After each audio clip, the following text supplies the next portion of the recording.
الحمدللہ رب العالمین والصلاة والسلام علی سید المرسلین اما بعد فاعوذ باللہ من الشیطان الرجیم بسم اللہ الرحمن الرحیم الصلاة والسلام علیک یا رسول اللہ وعلی آلک واصحابک یا حبیب اللہ الصلاة والسلام علیک یا نبی اللہ وعلی آلک واصحابک یا نور اللہ۔ میٹھے میٹھے اسلامی بھائیوں اور مدنی چینل کے ناظرین، سلسلہ دارالفتہ اہل سنت میں ایک بار پھر آپ کو مرحبا کہتے ہیں۔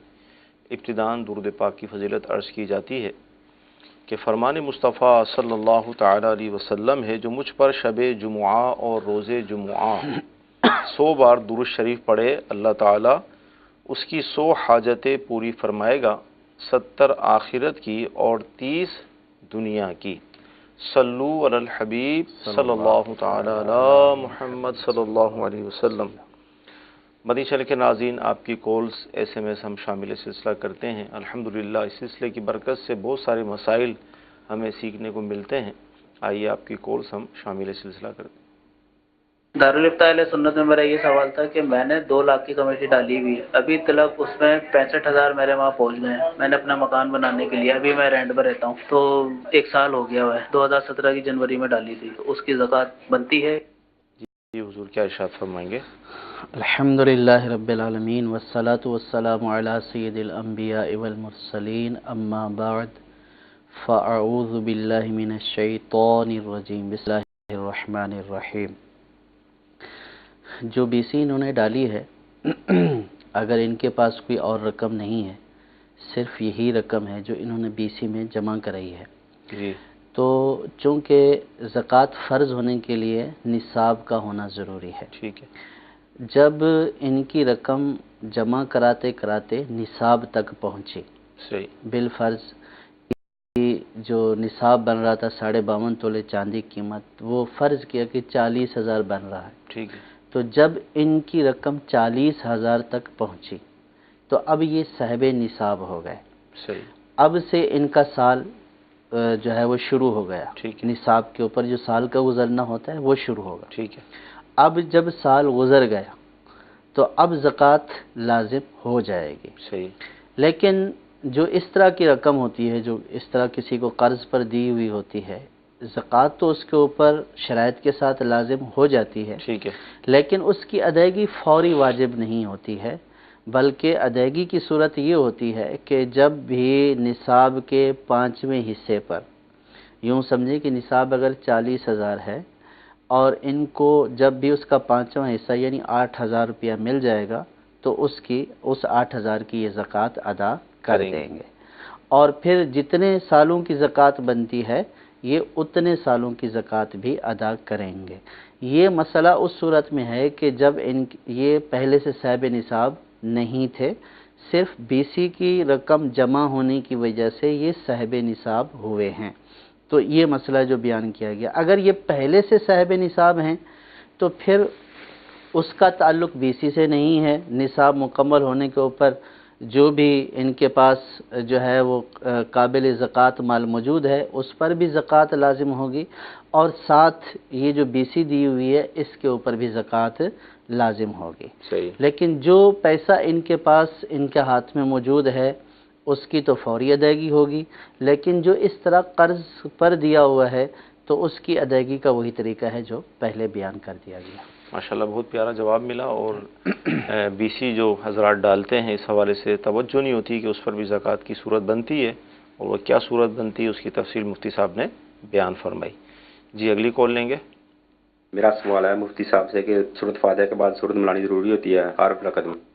سورہ فاتحہ کے بعد نماز میں کیا سورت ملانا ہر رکعت میں ضروری ہے؟ جی، پہلے والے مسئلے میں یہ بھی تھوڑا سا اس میں اضافہ ہے ٹھیک ہے، کہ یہ BC نہ کھلنے والی صورت بیان کی گئی ہے۔ صحیح، اگر BC کھل چکی ہے تو پھر اس صورت میں ظاہر ہے کہ اگر 2 لاکھ کی BC ہے، 65,000 ان کے پاس آ گیا صحیح، تو یہ صاحب نصاب نہیں ہوئے صرف اس رقم کی وجہ سے، صحیح، بلکہ ان کے اوپر جو بقیہ رقم ہے وہ قرض ہے۔ صحیح، ہاں اگر BC بھرتے جا رہے ہیں اور ابھی تک کھلی نہیں ہے صحیح، تو وہ والا مسئلہ ہے جو عرض تفصیل کر دیا گیا۔ ٹھیک ہے، جہاں تک سورۃ فاتحہ کا تعلق ہے تو سورۃ فاتحہ فرضوں کی 2 رکعتوں میں، پہلی جو 2 رکعتیں ہوتی ہیں فرضوں کی، اس میں پڑھنا واجب ہے، ٹھیک ہے، اور فرضوں کی آخری 2 رکعت میں پڑھنا افضل ہے۔ ٹھیک ہے، اور جو دیگر نمازیں ہیں یعنی سنن ہیں، نوافل ہیں، وتر ہیں، ان کی ہر رکعت میں سورۃ فاتحہ پڑھنا واجب ہے۔ اور اس کے ساتھ سورت کا ملانا، جی جو پہلی 2 رکعتیں ہیں یہ تو ہو گیا، ان میں سورت بھی ملائیں گے، سورۃ ٹھیک، فاتحہ بھی پڑھیں گے، واجب ہے، ساتھ سورت کا ملانا بھی واجب ہے۔ ٹھیک، اور جو ان کے علاوہ یعنی کہ سنن ہیں، نوافل ہیں، وتر ہیں، سورۃ فاتحہ پڑھنا بھی واجب ہے، اور ساتھ سورت ملانا بھی ہر رکعت میں واجب ہے۔ ٹھیک، اور یہ بھی اس صورت میں دیکھیں، اس میں تھوڑی سی یہ بھی تفصیل ہو جائے گی جی جی، کہ جب جو ہے فرائض جو ہے یہ اکیلے ادا اکیلے کر پڑھ، رہا ہے، اگر امام کے پیچھے پڑھ رہا ہے تو اس صورت میں امام کی قرات چونکہ اس کی قرات ہے ٹھیک ہے، تو پھر امام کے پیچھے قرات نہیں کرنی، کرنی، صحیح، امام نے جو سورۃ فاتحہ پڑھی ہے وہی سورۃ فاتحہ ان کو بھی کفایت کرے گی۔ صحیح، اور اگر یہ اپنی الگ نماز ادا کر رہے ہیں تو پھر وہ تفصیل ہے جو عرض کی گئی۔ جی مزید کال لیں گے؟ مہربانی یہ بتا دیں اگر امام نماز پڑھا رہا ہے تو اس میں گٹے نظر آئیں ضروری ہے کہ یا نہیں ہے؟ جی حضور کیا ارشاد فرمائیں گے؟ یہ ایک بہت اہم مسئلہ ہے، لوگ اس کے لیے اپنے پاجاموں کو، شلوارز کو، پینٹس کو ارستے ہیں اوپر نیچے سے، فولڈ کرتے ہیں، ضروری ہے نظر آنا نماز میں؟ پہلے تو انہوں نے یہ نہیں پوچھا کہ کیا یہ اپنے گٹوں کے بارے میں پوچھ رہے ہیں یا امام کے گٹوں کے بارے میں پوچھ رہے ہیں، تو مسئلہ تو دونوں کے لیے یہی ہے، مرد کے لیے جو مرد حضرات ہیں چاہے وہ امام ہوں چاہے مقتدی ہوں، کہ وہ اپنے پینچوں کو اپنے ٹخنوں سے اوپر رکھیں، ٹھیک ہے، اور یہی سنت ہے۔ اور اگر جو ہے وہ تکبر کی وجہ سے صحیح، کوئی اپنے پانچے یا پیجامے کو جو ہے وہ ٹخنوں سے رکھتا ہے صحیح، تکبر کی وجہ سے، یہ گناہ گار ہے۔ صحیح، اور اگر تکبر کی وجہ سے نہیں ہے تو ایسا کرنا مکروہ تنزیہ ہے، ٹھیک ہے، ناپسندیدہ ہے۔ اب یہ بعض لوگوں کی طرف سے یہ آتا ہے کہ نماز میں جو ہے وہ ضروری ٹخنے ہے، جو ہے وہ نظر آنا ضروری ہے۔ جی، دیکھیں ضروری اس اعتبار سے کہ نبی کریم صلی اللہ تعالیٰ علیہ وسلم کی سنت بھی ہے، اور پھر جو ہے وہ پانچے ٹخنے کے نیچے کرنے پر وعیدیں بھی ہیں، ٹھیک، اور وہ وعیدیں اسی صورت میں ہیں کہ جبکہ تکبر کی وجہ سے ہو۔ صحیح، تو اس اعتبار سے تو افضل اور صحیح طریقہ یہی ہے کہ ٹخنوں سے اوپر ہی ہو، چاہے وہ مقتدی ہو چاہے وہ امام ہو۔ صحیح، لیکن بہت سارے لوگ صرف نماز میں اس کو ضروری سمجھتے ہیں صحیح، اور نماز کے علاوہ اس کو غیر ضروری سمجھتے ہیں، یا اس کی اہمیت کا ان کو اندازہ نہیں ہے۔ تو اس صورت میں عرض یہ ہے کہ نماز کے علاوہ بھی اوپر رہیں، لیکن اگر کوئی نماز کے لیے جو ہے وہ اپنے پانچے فولڈ کر لیتا ہے، صحیح، فولڈ کر کے اوپر کر لیتا ہے، صحیح، اور عام طور پر ہوتے نہیں ہیں تو لوگ فولڈ کر کے اوپر کر لیتے ہیں، صحیح، تو اس فولڈ کرنے میں شریعت کے نبی کریم صلی اللہ تعالیٰ علیہ وسلم کے ایک دوسرے حکم کی مخالفت آ جاتی ہے، صحیح، کہ حدیث پاک میں نبی کریم صلی اللہ تعالیٰ علیہ وسلم نے ارشاد فرمایا کہ مجھے کپڑے نماز میں سے منع کیا گیا۔ صحیح، تو اب یہ ایسی چونکہ ادھر ایک حکم ہے تو یہ حکم نماز کے ساتھ خاص ہے۔ اب اگر کسی نے سمیٹ لیا تو اس کو فقہا نے لکھا ہے کہ ایسا کرنا یہ مکروہ تحریمی ہے۔ ٹھیک ہے، تو پہلے ایک عمومی حکم تھا، لیکن یہ ایک خصوصی نماز کے لیے حکم ہے کہ بھئی نماز میں ایسا نہیں کرنا چاہیے، سرکار صلی اللہ علیہ وسلم نے اسے منع کیا۔ تو اب چونکہ وہ اس حکم کی مخالفت کرتا ہے تو اس لیے فقہا نے اس کو مکروہ تحریمی قرار دیا ہے۔ ٹھیک ہے، تو لہٰذا ٹخنوں سے اوپر ہی ہونے چاہیے پانچے، نماز میں بھی غیر نماز میں بھی، ٹھیک ہے، لیکن اگر نیچے ہیں تب بھی حکم یہ ہوگا کہ بہتر یہ ہے کہ ان کو صحیح کروا لیا جائے، لیکن اگر کوئی صحیح نہیں کرواتا ہے اور اس کے لیے اب یہ فولڈ کرنا جائز نہیں ہے، کیونکہ فولڈ کرنے کی وجہ سے اس کی نماز مکروہ تحریمی ہو جائے گی۔ اچھا مکروہ تحریمی جیسے آپ ارشاد فرما رہے ہیں تو ایسی نماز کا حکم بھی ارشاد فرما رہے ہیں؟ جی، جو نماز کراہت تحریمی کے ساتھ ادا کی جاتی ہے اس کا اعادہ واجب ہوتا ہے، ٹھیک ہے، یعنی گناہ بھی ہوگا اور اس کا نماز کا اعادہ بھی کریں گے، دوبارہ پڑھنی پڑے گی۔ دوبارہ پڑھنی پڑے گی۔ مدنی چینل کے ناظرین، آپ کے SMS بھی ہم شامل سلسلہ کرتے ہیں۔ اسلامی بہنوں کی طرف سے یہ SMS آ رہا ہے کہ جیسے شب برات الحمدللہ قریب ہے، جاگنے کی رات ہے، بڑی برکت والی رات ہے، اگر اسلامی بہنیں اپنے پڑوس میں گھر کے اندر جمع ہو کر شب بیداری کریں یا اپنے رشتہ داروں میں کریں، کیا فرمائیں گے محارم کا، اور اس کا کوئی ہوگا معاملہ؟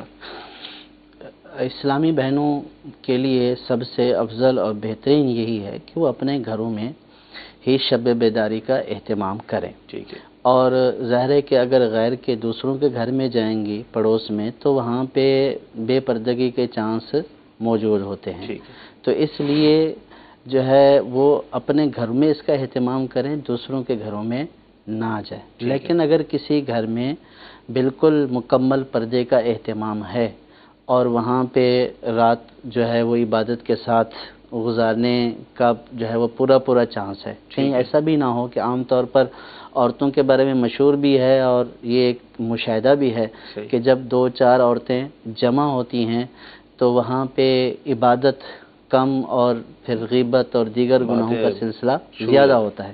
کہیں ایسا نہ ہو کہ یہ مبارک رات بھی اسی طرح باتوں میں گزر جائے. اب گئی تو عبادت کرنے وہاں پہ، لیکن 2-4-5 عورتیں جب آپس میں ملیں تو ایسا ہو کہ 2-4 منٹ جو ہے وہ نوافل ادا کیے اور پھر 1 گھنٹہ باتیں کرنا شروع کر دی.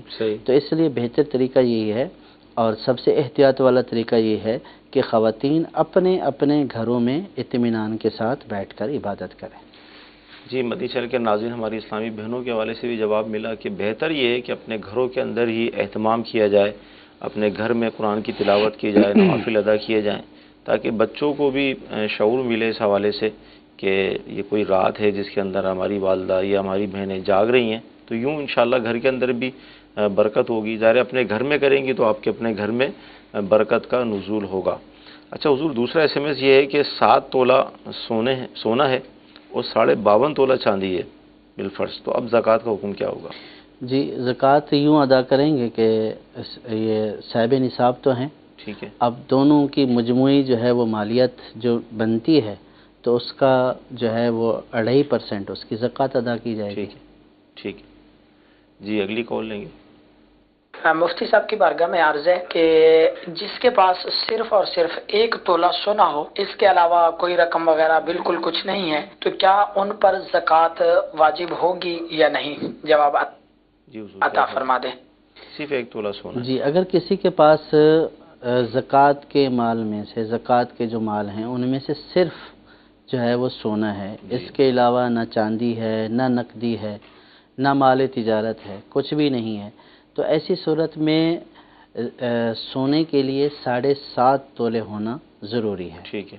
سونے کا نصاب 7.5 تولے، جب 7.5 تولے سونا ہوگا تو پھر یہ صاحب نصاب قرار پائیں گے. ٹھیک ہے. اگر اس سے کم جو ہے وہ سونا ہے تو پھر صورت میں یہ صاحب نصاب قرار نہیں پائیں گے، زکوٰۃ لازم نہیں ہوگی. ہاں، اگر سونے کے ساتھ دوسرا مال ہے تو پھر دونوں کی مجموعی مالیت کو ملا کر یہ دیکھا جائے گا کہ یہ نصاب کی بقدر ہے، یعنی 52.5 تولے چاندی کی مالیت کو اگر پہنچ رہا ہے تو اس صورت میں یہ صاحب نصاب ہوں گے، ورنہ صاحب نصاب نہیں ہوں گے. ٹھیک. جی، اگلی کال. میرا مفتی صاحب سے یہ سوال ہے کہ میت کو بیری کے پتوں سے کیوں نہلایا جاتا ہے، اس کی کیا فضیلت ہے؟ جی حضور، بیری کے پتے کیوں استعمال کیے جاتے ہیں؟ عام طور پر فقہا نے جو بیان کیا ہے وہ یہی بیان کیا ہے کہ بیری کے پتے جو ہیں یہ میل کو کاٹتے ہیں. صحیح. تو اس لیے جو ہے وہ میل وغیرہ کو کاٹنے کے لیے بیری کے پتے پانی میں شامل کیے جاتے ہیں. صحیح. تاکہ جو جسم پر میل ہے تو وہ اس پانی سے جس میں بیری کے پتوں کو جوش دیا جاتا ہے تو وہ میل کو لے جاتا ہے. صحیح. تو اس میل کو صاف کرنے کے لیے یہ بیری کے پتے شامل کیے جاتے ہیں. اگر بالفرض بیری کے پتے میسر نہ ہوں، نہ ملیں تو اس میں کوئی ضروری نہیں ہے. صحیح. جی. ایسی عام پانی سے بھی جی، عام پانی سے بھی غسل دیا جا سکتا ہے. جی، اگلی کال لیں گے. جب آدمی فوت ہو جاتا ہے تو قبر میں منکر ان کے سوالات پوچھتے ہیں، تو وہاں بھی شیطان ابلیس مدخل ہوتا ہے، وہاں بھی داخل ہو کے بہکانے کی کوشش کرتا ہے. جی حضور، کیا فرمائیں گے؟ منکر نکیر کے سوالات جب شروع ہوتے ہیں تو شیطان کی اس میں ہوتی ہے کہ وہ وہاں پر بھی اب وسوسے ڈالے یا بہکانے کی کوشش کرے؟ جی، روایات میں آیا ہے کہ جب مردے سے سوالات کیے جا رہے ہوتے ہیں تو اس وقت شیطان مردے کو بہکانے کی کوشش کرتا ہے. صحیح. تو وہاں تک بھی شیطان کی رسائی ہے۔ صحیح۔ اور جب جو ہے وہ مردے سے یہ پوچھا جا رہا ہوتا ہے مر ربو کا، تو شیطان لعین اپنی طرف اشارہ کرتا ہے کہ گویا کہ مردہ یہ کہہ دے کہ میں جو ہے وہ تیرا رب ہوں، معاذ اللہ معاذ اللہ۔ تو اس لیے جو ہے شیطان وہاں پہ داخل ہوتا ہے، روایات سے یہ ثابت ہے۔ کوئی طریقہ اس کا بچنے کا اگر ہو تو ارشاد فرمائیں۔ دیکھیں، بچنے کا طریقہ تو رب کی رحمت ہے، سبحان۔ اور دنیا میں اچھے اعمال کرنا ہے۔ سب سے پہلے تو بندہ اللہ کے فضل اور اس کی رحمت پر یقین رکھے کہ اللہ اپنے فضل اور کرم سے قبر کے اس معاملے کو، جو خوفناک معاملہ ہے، جی، اس سے اللہ تبارک و تعالی آسانی عطا فرمائے گا۔ اور جو اس کا ایک منظر بیان کیا گیا جی، احادیث پاک میں کہ منکر نکیر جو ہیں مہیب شکل کے، سیاہ بدن اور بالکل سیاہ لمبے بال اور جو ہے وہ آنکھوں سے شعلے، اور وہ پھر مردے کو، وہ پھر جب قبر میں تشریف لاتے ہیں تو قبر کی زمین دانتوں سے چیرتے ہوئے آتے ہیں اللہ، اور پھر مردے کو جھڑک کر بٹھا دیتے ہیں۔ تو یہ ایک منظر خود ہی دہلا دینے والا ہوتا ہے۔ تو اس وقت پھر جس کے ساتھ رب کی رحمت، رب کا فضل ہوتا ہے، وہ کامیاب ہو جاتا ہے۔ لیکن رب کی رحمت اور فضل حاصل کرنے کے لیے بندے کو کیا اسباب اختیار کرنا چاہیے؟ ویسے تو رب کریم جس کے اوپر بھی اپنا فضل فرمائے، لیکن کچھ ایسی چیزیں بھی ہیں کہ جن سے یہ فضل اور رب کی رحمت حاصل ہو جاتی ہے۔ تو وہ فضل اور وہ رب کی رحمت یہ ہے کہ قبر میں اترنے سے پہلے اس کی تیاری۔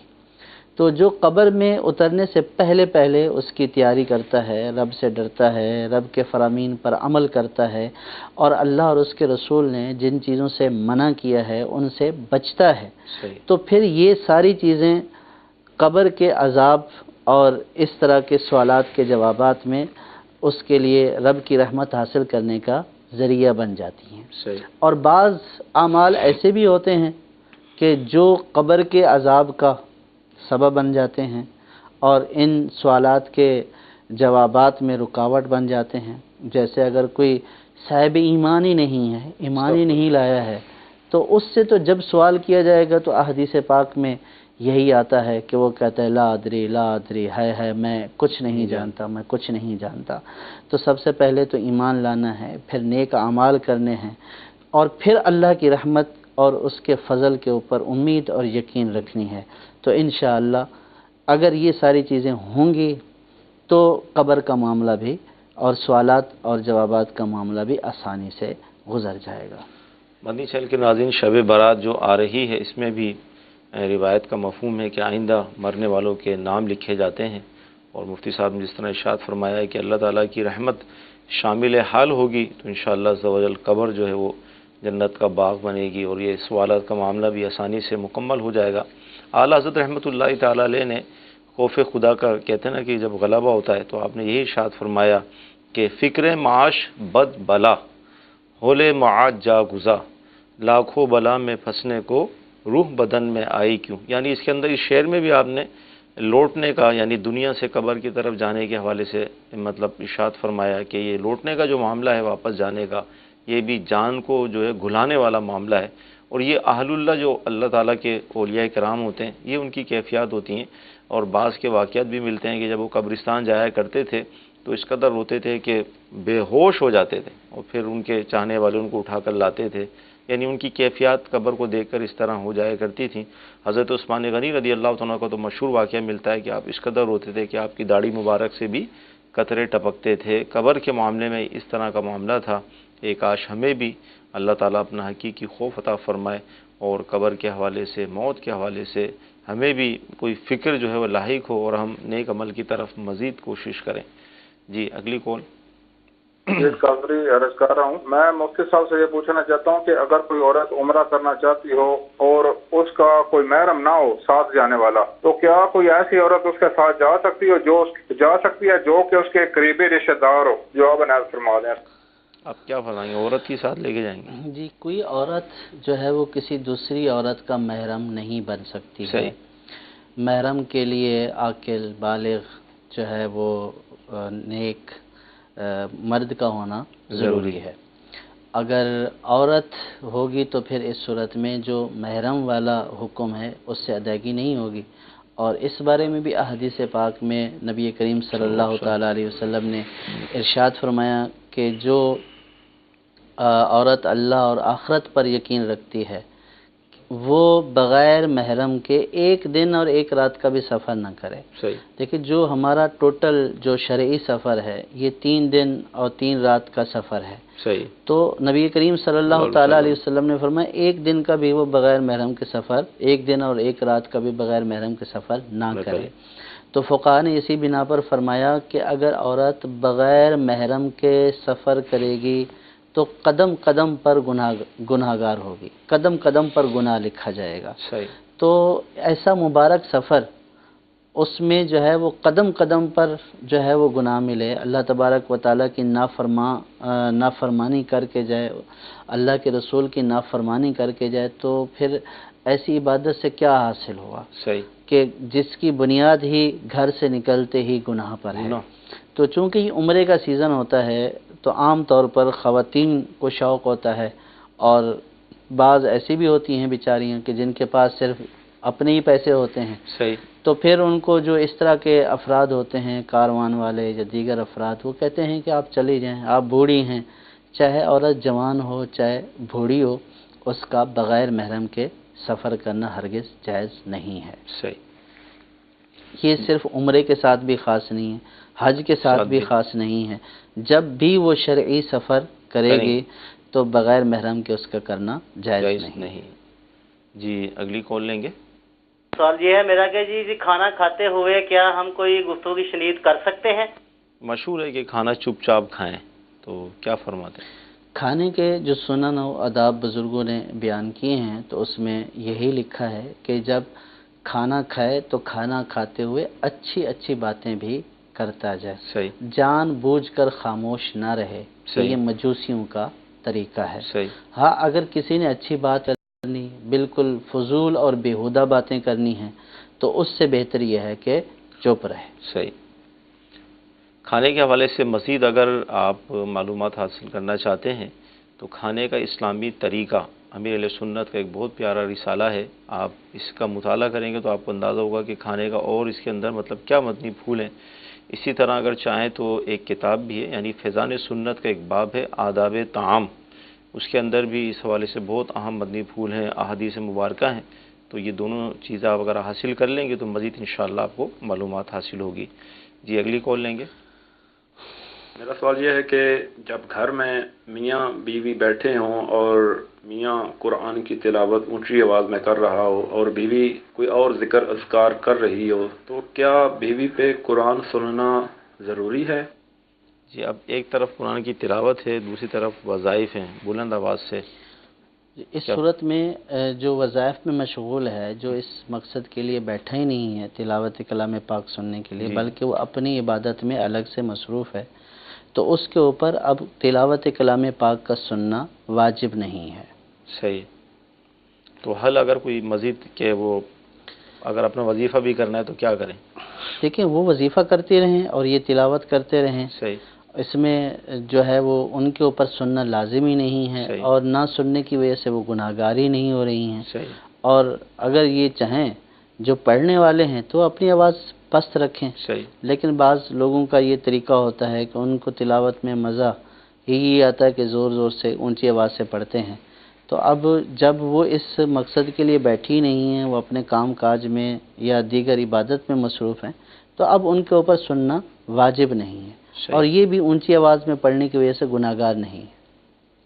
اچھا یہ ابھی جس طرح آپ نے جواب ارشاد فرمایا تھا تو ایسے میں سے آیا ہے کہ عورت کتنے میٹر کا سفر کر سکتی ہیں اکیلی یا کسی کے بھی ساتھ اگر جانا چاہیں؟ جسے شرعی سفر آپ نے فرمایا نا، اب شرعی سفر نہ ہو تو؟ اب اس میں یہ فرمایا کہ اگر وہ شہر سے باہر بھی جانا ہے، اگرچہ شرعی سفر نہیں ہے، تب بھی بغیر محرم کے نہ جائے۔ صحیح۔ جی اگلی کال لیں گے۔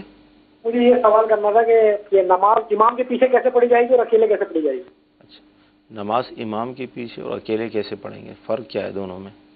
فرق اس میں یہ ہے کہ امام کے پیچھے جب ہم نماز ادا کریں گے تو امام کے پیچھے نماز ادا کرنے کی صورت میں ہم قراءت نہیں کریں گے، یعنی امام جب سورۃ فاتحہ شروع کرے گا تو مقتدی کے اوپر لازم ہے کہ وہ خاموش ہو جائے. یعنی وہ سورۃ فاتحہ پڑھے گا بھی نہیں، بلکہ اگر وہ ثنا بھی پڑھ رہا ہے اور امام نے قرات شروع کر دی ہے تو اب اس صورت میں وہ خاموش ہو جائے اور امام کی قرات کو سنے. اور امام سورۃ فاتحہ کے بعد سورت میں لائے گا، اس میں بھی خاموش رہے گا. اور اس کے بعد جو دیگر اذکار ہیں، یعنی رکوع اور سجود کی تسبیحات ہیں، التحیات ہے، یہ امام کو بھی پڑھنی ہیں، مقتدی کو بھی پڑھنی ہے. اور جب اپنی نماز ادا کریں گے تو اس میں سورۃ فاتحہ بھی پڑھیں گے، ساتھ سورت بھی ملائیں گے. باقی طریقہ وہی سیم ہے. ٹھیک ہے. اچھا SMS یہ ہے کہ اگر کسی پر زیادہ نمازیں قضا ہوں تو وتر کی تیسری رکعت میں 3 مرتبہ سبحان اللہ کہہ کر دعائے قنوت پڑھ کر رکوع میں چلے جائیں، ایسا ہو سکتا ہے؟ سورۃ فاتحہ یہاں پر پڑھنا واجب ہی رہے گا. صحیح. اور وتر میں بھی واجب ہے اور سورت ملانا بھی واجب ہے. اور ساتھ دعائے قنوت پڑھنا بھی واجب ہے.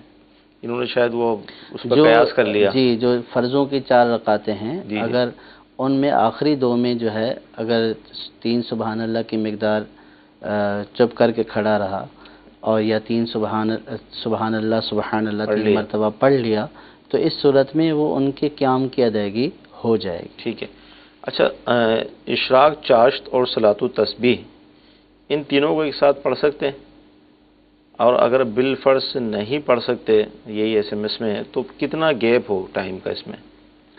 اشراق چاشت جس وقت میں پڑھی جاتی ہیں تو وہ وقت مکروہ وقت نہیں ہوتا ہے. اس میں صلاۃ التسبیح اور دیگر نوافل بھی پڑھ سکتے ہیں. تو جیسے پہلے اشراق پڑھی، پھر چاشت پڑھی اور اس کے بعد صلاۃ التسبیح پڑھ لی، یا جب جو ہے وہ زوال کا وقت ختم ہوا تو اس کا یعنی کہ جو مکروہ وقت ہے طلوع آفتاب کے 20 منٹ بعد کا وقت ختم ہوا، تو اب اس صورت میں جو ہے نوافل پڑھنا بھی جائز ہیں زوال کے وقت سے پہلے تک. تو اب چاہے وہ جو ہے وہ قضا نمازیں پڑھیں، چاہے صلاۃ التسبیح پڑھیں یا کوئی دیگر نوافل پڑھیں، تو اب اس صورت میں اس وقت میں یہ تمام نوافل پڑھنا اور اپنی قضا نمازیں پڑھنا یہ سب جائز ہے. ٹھیک ہے جی. مزید کال لیں گے ہم. رحمان بات کر رہا ہوں کمالیہ سے، اور مجھے ایک سوال پوچھنا ہے کہ اگر بچوں کے لیے کوئی پلاٹ وغیرہ خرید کر رکھا جاتا ہے تو کیا اس پر جو ہے وہ زکوٰۃ جو ہے واجب ہوگی؟ یہ ارشاد فرما دیں. جی، بچوں کے لیے کوئی مکان لے کر رکھا، جگہ لے کر رکھی، زکوٰۃ؟ اب ایک تو صورت یہ ہوتی ہے کہ نابالغ بچوں کے لیے کسی بچے کے لیے ہی خریدا ہے، کہ فرض کیا کہ یہ خریدا اور بچے کو دے دیا کہ یہ فلاں بچے کا ہے، اس کو بطور گفٹ کر دیا، اور وہ بچہ نابالغ ہے، تو اس صورت میں تو ان کے گفٹ کرتے ہی وہ اس بچے کی ملکیت میں چلا جائے گا. اور ایک خریدنا اس طور پر ہوتا ہے کہ بچے بڑے ہو جائیں گے تو پھر اس کو بیچ کر ان کی شادیاں کی جائیں گی، ان کی تعلیم کے اخراجات کیے جائیں گے. تو اس صورت میں اگر یہ مقصد ہے، اس مقصد کے لیے، اور عام طور پر اسی مقصد کے لیے خریدا جاتا ہے، تو یہ انویسٹ والی صورت ہے. اور اس صورت میں جو ہے مالک یہی قرار پائیں گے، اور انہی کی ملکیت میں رہتے ہوئے اگر اس پلاٹ کی قیمت جو ہے وہ نصاب جتنی ہے تو اس صورت میں یہ صاحب نصاب ہو جائیں گے، یا پہلے سے صاحب نصاب ہیں، ساتھ یہ پلاٹ بھی مل گیا، تو اس صورت میں اس کے اوپر زکوٰۃ لازم ہوگی کہ یہ ان کا مال تجارت ہے. ٹھیک ہے. مزید کال. کرسی پہ مسجد میں نماز پڑھتے ہیں یا گھر پہ پڑھتے ہیں تو جو لوگ پڑھتے ہیں، یا میں بھی خود بھی پڑھتا ہوں، میرے ساتھ ہی ڈاکٹر نے منع کیا ہے کہ کرسی پہ بیٹھ کے پڑھ سکتے ہیں، آپ زمین پہ نہیں بیٹھ سکتے آپریشن کی وجہ سے، تو یہ جائز ہے؟ یہ اچھا، دو باتیں. ایک تو یہ ہے کہ مطلقاً کرسی پہ نماز پڑھنے کا حکم. دوسرا یہ کہ ڈاکٹرز بعض اوقات جیسے رمضان شریف میں روزے کا بول دیتے ہیں کہ روزہ آپ نہ رکھیں، اسی طرح کرسی فرماتے ہیں کہ کرسی پہ نماز پڑھیں. تو اب دو ہوگا یہ سوال. جی، ایک تو مطلقاً پوچھا ہے کہ لوگ کرسی پر بیٹھ کر نماز پڑھتے ہیں. عام طور پر تو آزار والے جن کا عذر ہوتا ہے، قیام وغیرہ کرنے کی قدرت نہیں ہوتی ہے، تو وہ بیٹھ کر پڑھتے ہیں، تو ان کا تو پڑھنا بالکل جائز ہے، چاہے وہ کرسی پر بیٹھ کر پڑھیں یا زمین پر بیٹھ کر پڑھیں. اور ایک یہ ہے کہ بغیر عذر کے، بغیر عذر کے اگر کوئی پڑھے گا تو اس صورت میں جو ہے وہ ان کا جو فرض ہے قیام یہ ساقط ہو جائے گا. یہ ہے وہ ادا نہیں ہوگا اور ادائیگی نہ ہونے کی صورت میں ان کی نماز بھی نہیں ہوگی. ٹھیک ہے. اور وہ جو ڈاکٹر نے منع کیا ہے یہ بھی انہی آزار میں آ جاتا ہے. ٹھیک ہے. تو اگر جو ہے وہ آپریشن وغیرہ کی وجہ سے کسی ایسی وجہ سے کہ یہ سجدہ کرنے کے اوپر بھی قدرت نہیں رکھتے ہیں تو اب اگر یہ زمین پر بیٹھ کر پڑھیں یا کرسی پر بیٹھ کر پڑھیں تو اس صورت میں کوئی حرج نہیں ہے. اور ان کا یہ بیٹھنا عذر کی وجہ سے ہے. اور عذر کی وجہ سے قیام جو ہے وہ ساقط ہو جاتا ہے. ہاں اگر کوئی بلا عذر پڑے گا یعنی کہ اچھا بھلا ہے قیام بھی کر سکتا ہے رکوع سجود سب کر سکتا ہے اور اس کے باوجود بیٹھ کر جو ہے وہ کرسی پر بیٹھ کر جو ہے وہ اشاروں سے پڑھ رہا ہے یا زمین پر بیٹھ کر اشاروں سے پڑھ رہا ہے تو پھر اس کی نماز نہیں ہوگی. ٹھیک ہے. مزید کرسی پر نماز پڑھنے کے بھی احکام پر مشتمل ایک رسالہ شائع ہوا ہے. دعوت اسلامی نے اس کو شائع کیا تو آپ چاہیں تو اس رسالے کو بھی حاصل کر کے اس کا مطالعہ کر لیں. مزید آپ کو اس حوالے سے احکام پتہ چلیں گے. جی اگلی کال. میرا سوال یہ ہے کہ یہ جو ختم دعاتے ہیں مطلب جیسے میرا بابا فوت ہو گیا وہ بولتے ہیں تم ختم دعاؤ، یہ پہلی دفعہ آپ کا یہ ہے شب رات اور اس کے لیے لازمی آپ ختم دعاؤ اور اس کے روح کو ملانا ہوتا ہے، یہ کہاں تک صحیح ہے اور کیسے کیا ہے صحیح مطلب جواب ہے؟ جی ختم شب برات میں تو خاص طور پہ اہتمام بھی ہوتا ہے، حلوے وغیرہ گھروں میں بنوائے بھی جاتے ہیں. کیا فرمائیں گے؟ دیکھیں ختم یا اس طرح کی تمام چیزیں ایصال ثواب ہیں. جی ایصال ثواب ضروری اس طور پر نہیں ہوتا ہے کہ اگر بندہ نہیں کرے گا تو گناہگار ہوگا یا اس کے اوپر کرنا ضروری ہی ضروری ہے. یا یہ ہے کہ پہلی شب برات ہے تو اب کرنا ضروری ہے، ایسا شریعت کا کوئی تصور نہیں ہے. ایصال ثواب کا تصور ہے اور ایصال ثواب کرنا ثواب کی بات ہے اور اس کا ثواب مردے کو بھی پہنچتا ہے اور کرتے بھی رہنا چاہیے. اور یہ ایصال ثواب صرف اس کی تخصیص یعنی یہ شب برات کے ساتھ بھی خاص نہیں ہے، عام دنوں میں بھی کرتا رہے، روزانہ نماز پڑھتا ہے تو اس کا بھی ثواب جو ہے وہ ایصال کر سکتا ہے، یا روزانہ اپنی یہ عادت بنا لے 3 مرتبہ سورہ اخلاص سورۃ فاتحہ پڑھ کر روزانہ اپنے مرحومین کو ایصال ثواب کرتا رہے تو ایصال ثواب کرنے کی تو کوئی ممانعت نہیں ہے. لیکن بعض لوگ جو جوڑتے ہیں کہ اس رات کرنا ضروری ہے، اور بعض یوں بھی ہوتا ہے کہ جس کے گھر میں میت ہو جاتی ہے شب برات یا عید کے موقع پر خصوصی طور پر جاتے ہیں، تعزیت کرنے کے لیے جاتے ہیں، حالانکہ یہ جائز نہیں ہے. تو اب اس طور پر جانا کہ یہ جانا ضروری ہے یا عید کے موقع پر اب عید والے دن جو ہے وہ بھلے کسی کو انتقال کیے ہوئے جو ہے وہ 8-10 مہینے ہو چکے ہیں لیکن پہلی عید آ رہی ہے. اسی طرح بعض جگہوں پر یہ ہوتا ہے کہ پہلی شب برات آ رہی ہے تو اس کی کوئی یوں جانے کی تو کوئی حیثیت نہیں ہے، اور کسی کو یہ کہنا کہ پہلی شب برات ہے کرنا ضروری ہے اس کی بھی کوئی حیثیت نہیں ہے. اور اگر شب برات ایک جو ہے وہ مقدس اور معظم رات ہے، اس میں اگر کوئی اپنے مرحومین کے لیے ایصال ثواب کرتا ہے تو بہت اچھی بات ہے. اور قبرستان جانا اس رات سنت ہے تو قبرستان بھی جائے اور اپنے مرحومین کی قبر پر حاضری دے کر ان کے لیے ایصال ثواب بھی کرے. یہ ان کے لیے بھی نفع مند ہے، یہ اس کے لیے بھی نفع مند ہے. اور پھر اگر قبرستان جائے گا تو ایک سنت کی ادائیگی بھی ہو جائے گی. تو اس طور پر تو کیا جا سکتا ہے، لیکن ضروری اور لازمی والی صورت میں جو ضروری اور لازمی قرار دیتا ہے تو یہ گویا کہ اس کی طرف سے جو ہے وہ شریعت کے اوپر ایک چیز زیادتی ہے. شریعت میں کسی چیز کو لازم اور ضروری قرار دینا جس کو شریعت نے لازم اور ضروری قرار نہیں دی ہے، تو ایسا نہیں کرنا چاہیے. جیسے شب برات ہے اور جمعرات کی رات آتی ہے تو ایسی بھی روایت ملتی ہے کہ روحیں اپنے گھروں پر آتی ہیں اور یوں وہ تقاضا کرتی ہیں ایصال ثواب کا. دیکھیں وہ تو احادیث روایت میں یہ آیا ہے کہ ہر جو ہے وہ شب جمعہ کو یا جمعرات کو جو ہے وہ روحیں آتی ہیں اور ایصال ثواب سے وہ خوش ہوتی ہیں. وہ اس انتظار میں ہوتی ہیں کہ کون جو ہے وہ اہل خانہ میں سے ان کے لیے ایصال ثواب کرتا ہے. یہ ایصال ثواب ان کے لیے تحفہ ہے. ایصال ثواب سے اور تحفہ دینے سے منع نہیں کیا جا رہا بلکہ یہ تو بہت محبوب عمل ہے. اور یہ صرف میں یہ عرض کر رہا ہوں شب برات نہیں بلکہ روزانہ کرنا چاہیے. اللہ تعالیٰ نے اس کے لیے کوئی کھانا بھی تقسیم کرنا ضروری نہیں. اصل بات یہ ہے کہ نیک عمل چاہے وہ کچھ پڑھ کر ہو چاہے وہ کھانا صدقہ کر کے ہو تو نیک عمل کا ثواب جو ہے وہ اپنے مرحومین تک پہنچانا. تو اب یہ جمعرات ہو یا شب برات ہو، اگر اس میں کیا ہے تو یہ بہت اچھی بات ہے اور کرنا بھی چاہیے کہ یہ مرحومین کے لیے تحفہ ہے، اس سے ان کو خوشی بھی ہوتی ہے اور قبر کے عذابات میں تخفیف بھی ہوتی ہے اور ان کے لیے آخرت کا ایک ذریعہ ہوتا ہے، کیونکہ ان کا عمل تو ختم ہو چکا دنیا میں۔ اب قبر جو ہے وہ عمل کی جگہ نہیں ہے، قبر جو ہے وہ جزا ملنے کی جو ہے وہ جگہ ہے۔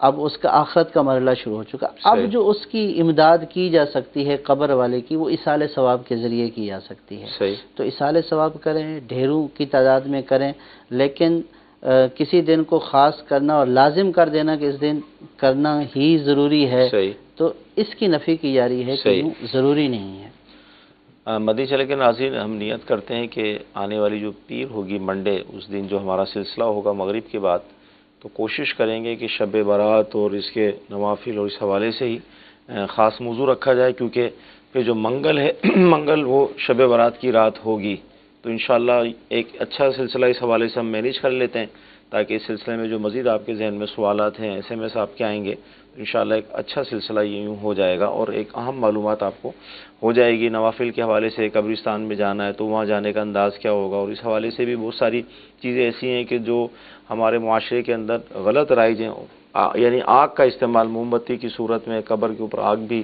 مطلب جلا دی جاتی ہے، تو یوں کوشش کریں گے کہ منڈے کو اس حوالے سے مزید بات کی جائے۔ جی اگلی کال لیں گے ہم۔ مجھے یہ پوچھنا تھا، میری والدہ جو ہے نا وہ قرآن پاک نہیں پڑھی ہوئی، وہ بسم اللہ سے قرآن پاک پڑھ سکتی ہے، ختم نکال سکتی ہے؟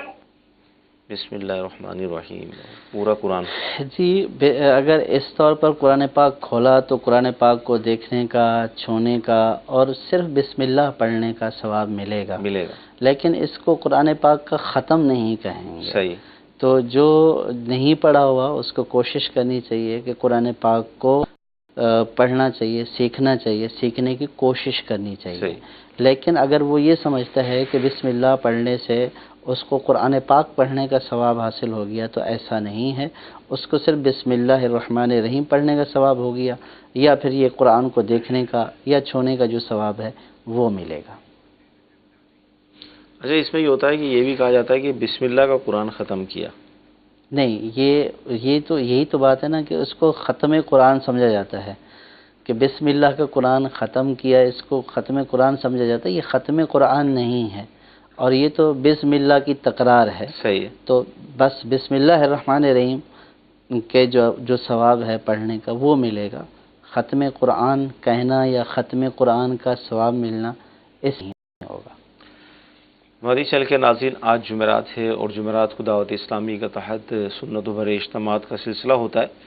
آپ جہاں بھی ہوں کوشش کر کے ان اجتماعات میں شرکت کیجیے۔ الحمدللہ بہت پیارا اس کا جدول ترتیب دیا گیا، بیانات کا سلسلہ ہوتا ہے، پھر اس کے بعد ذکر، دعا، عشاء کی نماز با جماعت، پھر تربیتی حلقے، اور پھر پوری رات آرام، پھر تہجد، اشراق سے آج تک پھر یہ سلسلہ چلتا ہے۔ تو آپ سے بن پڑے تو ضرور شرکت کیجیے، انشاءاللہ مزید برکتیں حاصل ہوں گی۔ ساتھ یہ کہ ہفتے کو الحمدللہ ایک سلسلہ شروع کیا گیا، اس کی دعوت پہلے بھی عرض کی گئی تھی، مفتی قاسم صاحب الحمدللہ اس میں تشریف لاتے ہیں، اندھیرے سے اجالے کی طرف، اس سلسلے کا یہ نام ہے۔ تو بہت اہم سلسلہ ہوتا ہے، اس میں ہمارے عقائد کے حوالے سے اور بھی بہت اہم گفتگو ہوتی ہے، تو ضرور اس سے بھی آپ دیکھیں، اس حوالے سے بھی کالز SMS آپ بھیجیں، انشاءاللہ عز و جل بہت اہم معلومات ہوگی۔ آج جو سلسلہ ہوا، ہم دعا کرتے ہیں اللہ تعالیٰ کی بارگاہ میں کہ اللہ تعالیٰ اس کو قبول فرمائے، اور جو ہم نے سنا ہے، سیکھا ہے، اس پر عمل کرنے کی توفیق عطا فرمائے۔ آمین۔ صلو علی الحبیب صلی اللہ تعالی علی محمد۔